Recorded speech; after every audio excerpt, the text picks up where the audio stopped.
Hello, my name's Nick. Hello, my name is Nico. Hi, my name is Chiara. Hello, my name is Jacob. Hi, my name is Dominic, and today we're going to be presenting our strategic plan for Publix. First, we'll go over the agenda, uh, talk about context, our executive summary, market and competitor analysis, segmentation, then we'll go over survey and SWOT analysis, our findings and solutions, and then a Q&A. So first context, Publix opened its first store in 1930 in Winter Haven, Florida. They opened their first store outside of Florida in Savannah, Georgia in 1991. They have over 1,300 stores across the southeastern US, and they're known for high quality products and exceptional customer service. Their main competitors are Target, Walmart, Whole Foods, and Kroger. Now, the executive summary. Publix is a leading southeastern US grocery retailer known for high quality products and excellent customer service, but they face competition from national chains like Walmart, Target, and Kroger. Despite strengths in brand reputation and product quality, Publix struggles with higher price perceptions and limited e-commerce, with customers satisfied by quality but unhappy with pricing and loyalty programs. Our objectives are to improve customer retention and expand into new markets and increase brand awareness. Now, industry and market analysis. So as far as industry trends go, the grocery retail sector is increasingly influenced by online shopping, sustainability, health-conscious consumers, and convenience, with a positive outlook for companies that adapt effectively. The regulatory environment, Publix must navigate food safety, labor laws, environmental regulations, and data protection laws to ensure compliance and operational efficiency. Technological advancements and their potential impact, automation, AI, omni-channel retailing, blockchain, and sustainability technologies are reshaping the industry, potentially improving efficiency and meeting consumer demands. And now revenue growth. Publix has experienced steady revenue growth over the past 5 years, driven by market presence and strategic expansions. Continuing in the industry and market analysis in terms of net income and profitability, Publix maintains a strong net income and profitability margins due to their effective cost management and operational efficiency. Looking at their debt to equity ratio and liquidity, they have a low debt to equity ratio and strong liquidity, indicating that financial stability and the ability to manage short-term debt obligations are very effective. Their return on investment and return on equity indicate a solid ROI and a strong ROE, which reflect its effective use of capital and efficient generation of profits from shareholders' equity. Now looking into the competitors in terms of strengths and weaknesses for each competitor and substitute. A couple of strengths for Kroger are their wide reach across markets and their vertical integration, while some weaknesses are their brand perception and their thin profit margins. For Target, they have strengths in multi-channel sales, distributional network profitability, and they have weaknesses in their lower inventory turnover ratio and their geographic concentration. For Walmart, their strengths are some multi-channel. They have a lot of multi-channel sales. They're customer centric. Their business operations are effective, and they have high inventory turnover ratio. And their weaknesses are their liquidity position and product recall. And some strengths for Whole Foods are their store network, their synergy with their parent company, their focus on quality, and their weaknesses are the product recalls and weak international presence. Continuing in the competitor analysis, looking at the market share and growth, Kroger has 10 to 15% domestically with a strong growth due to its e-commerce expansion, their health and wellness focus, and their store formats. Target has 4 to 5% domestically, and the growth has been emphasized due to its convenience, private label products, and online ordering options. For Walmart, they have 25 to 30% domestically in the grocery sector, and they're continuing to grow physically and with their e-commerce while investing heavily in supply chain improvements and technology. And for Whole Foods, they have 1 to 2% domestically, and they are currently expanding into the organic and natural food segment with a slower growth rate comparatively, but they're also focusing on enhancing customer experience and expanding product offerings. Looking into their marketing and advertising tactics, Kroger has a membership-based model, partnered with their in-store experience and loyalty program. They have low pricing and ads across many platforms, and they also do a lot of work in seasonal promotions and creating content such as recipe and cooking tips.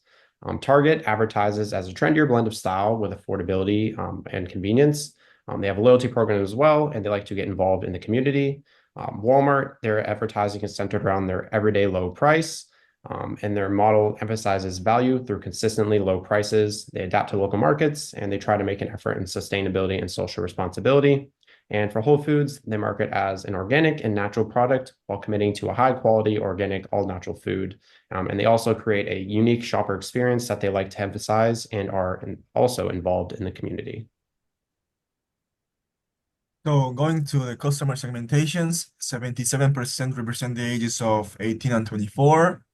The gender is 55% male and 42% female. Residence, 84% from Florida.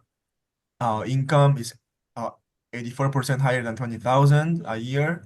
And the occupations are 55% students and 42% professionals. Next slide, please. Continuing, the cluster one is young, tech-savvy, and budget-conscious shoppers. The cluster two is affluent, quality-focused, and occasional shoppers. And cluster three are loyal, price-sensitive shoppers. And in regards to survey analysis, the customer satisfaction with the variety of products available, Publix scored a 4.45 out of 5, which is pretty high. Customer convenience, Publix scored 4.32 out of 5, which is also in the higher end. The price perception compared to other supermarkets, 61% believe it's slightly higher, and 19% believe it's much higher. And in regards the customer satisfaction, the freshness of products is 4.1, availability of products in stock is 4.12, store layout is 4.3, product quality is 4.3, pricing is 2.71, which is fairly low compared to the other supermarkets, and product variety is 4.19 out of 5. Survey analysis of customer satisfaction by age. Customers age 25 have the highest satisfaction, while the lowest satisfactions come from customers age 55. By gender, males shows slightly higher satisfaction than females, though the difference is minimal. Satisfaction by loyalty program. Loyalty program members are notably more satisfied than non-members, and this suggests that participation in the loyalty program positively impacts the overall satisfaction. And satisfaction by price perception, customers who believe Publix's prices as much higher are highly satisfied, followed by those who think prices are slightly lower. And lastly, customers who perceive prices as about the same are less satisfied, and those who think prices are slightly lower show the lowest satisfaction. So our closed sub-analysis shows that the highest satisfaction comes from loyalty program members age 25 who perceive prices as much higher or about the same. In contrast, 18-year-old non-member who perceive prices at about the same exhibit lower satisfaction. From these insights, it is clear that loyalty program participation and perceived value are strong drivers of customer satisfaction. Surprisingly, higher prices don't seem to negatively affect satisfaction as much as one might expect. Publix can leverage this by expanding loyalty program membership and reinforcing the perceived value to boost satisfaction. Next slide.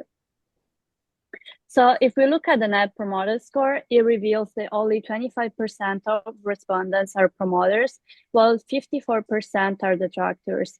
With passives accounting for 21%, the focus should be on converting passives to promoters, while reducing the percentage of detractors to improve loyalty and advocacy. Next slide.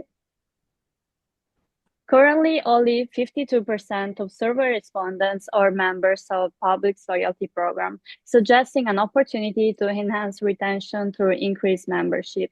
Personalized rewards or incentives could encourage more customers to join and regularly engage with the program as well. So lastly, if we go to the next slide and see price sensitivity, It is evident with 61% of the people perceiving prices as slightly higher and 19% as much higher. While many customers are satisfied with the product quality, this perception might push price-sensitive shoppers to competitors, like, for example, Walmart or Aldi. To retain them, Publix could better communicate its value proposition and consider more competitive pricing for key items. Moving on to Publix's SWOT analysis.